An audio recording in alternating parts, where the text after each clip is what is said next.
Salut à tous, aujourd'hui on se retrouve dans une nouvelle vidéo pour prendre en main le logiciel Enigo qui vous permet de changer la localisation GPS de votre iPhone en un clic.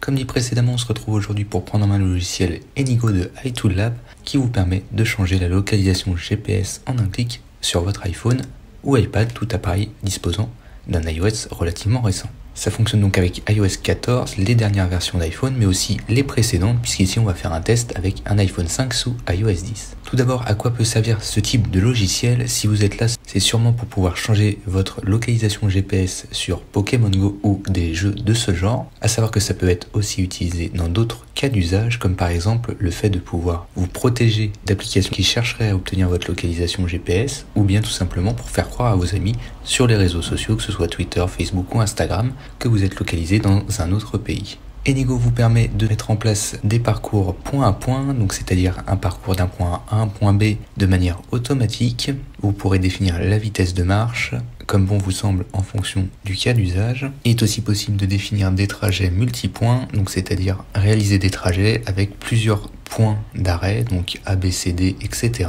autant que vous le souhaitez. Et il est aussi possible de faire des allers-retours, comme on le verra dans la suite de la vidéo. Passons désormais à une petite démonstration du logiciel et son fonctionnement. Ici j'ai lancé Enigo sur un Mac, donc c'est la fenêtre située à gauche, et à droite vous avez l'application plan d'un iPhone 5 en l'occurrence qui est branché à l'ordinateur. Commencer à utiliser le logiciel à rien de plus simple, on est donc sur l'écran d'accueil et on va cliquer sur Start. Ici Enigo va se connecter à votre téléphone. Une fois que vous êtes connecté, vous avez un plan qui s'affiche et vous allez pouvoir en haut à gauche, entrer les coordonnées soit GPS, soit une adresse pour vous y déplacer. Ici, on va venir se localiser à Paris. Ici, on a un petit pop-up qui s'ouvre avec les coordonnées GPS. On va cliquer sur Go.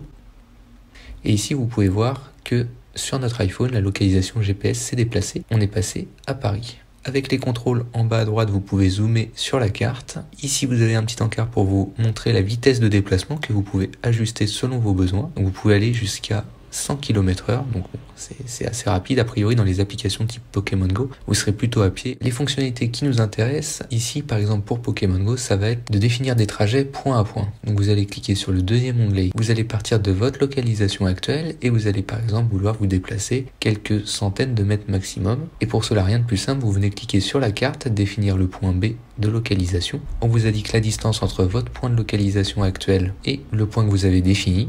Ici, en l'occurrence, on est aux alentours de 400 mètres. Vous pouvez cliquer sur Go. Ici, le logiciel vous indique donc, encore une fois, la distance à parcourir, le temps approximatif vis-à-vis de la vitesse que vous avez définie précédemment ici, à savoir qu'elle est ajustable au cours de la marche, entre guillemets, du parcours. Et ici, c'est le nombre de fois que vous souhaitez faire ce trajet. Si vous sélectionnez une fois, vous allez virtuellement vous déplacer du point A au point B une seule fois. Donc, quand il va arriver au point B, le logiciel va s'arrêter. Mais si vous rentrez ici un coefficient supérieur à 1, donc par exemple 2, vous voyez que vous doublez le temps de marche, vous doublez la distance et vous allez donc faire un aller-retour du point A au point B. Et vous pouvez mettre autant de cycles que vous le souhaitez. Ici, on va cliquer sur Go. On voit donc notre petit bonhomme ici qui se déplace. Et si on zoome aussi sur notre application plan, ici, on devrait voir le déplacement. Voilà, donc on peut bien voir le déplacement, c'est bien le même que celui qui est sur le logiciel. Dans un contexte où vous utilisez Pokémon Go, vous pouvez donc utiliser l'application Pokémon Go pendant que Enigo effectue le trajet. Ici, si vous le souhaitez pendant le trajet, vous pouvez augmenter la vitesse de marche. On voit donc ici que le curseur va se déplacer plus vite vers le point d'arrivée B.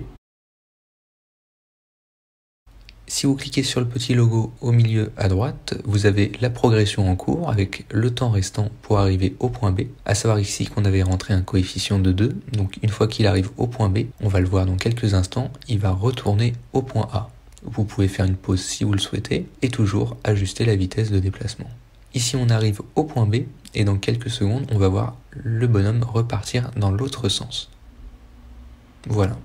Ici c'est parce qu'on avait sélectionné un coefficient de 2, donc un aller-retour. À savoir que vous pouvez l'effectuer autant de fois que vous le souhaitez. Donc ça, c'est pour un trajet d'un point A vers un point B, mais il est aussi possible de sélectionner un trajet multipoint. Pour cela, il faudra venir cliquer sur le troisième onglet, et ici, vous allez pouvoir sélectionner votre itinéraire point à point. Et une fois que vous avez sélectionné l'ensemble des points, c'est le même principe, vous pouvez sélectionner des allers-retours et cliquer sur Go. À savoir ici que ce n'est pas très réaliste puisqu'on va passer au-dessus des immeubles, donc c'est typiquement le genre de choses à ne pas faire si vous êtes dans une application type Pokémon Go, puisque ça peut être repéré par les développeurs. Donc veillez dans les trajets multipoints à plutôt suivre les routes en fonction de la vitesse aussi à laquelle vous souhaitez vous déplacer. Voilà, ici on est arrivé au point B, on avait sélectionné qu'un aller simple, donc le logiciel nous dit que on est arrivé à destination.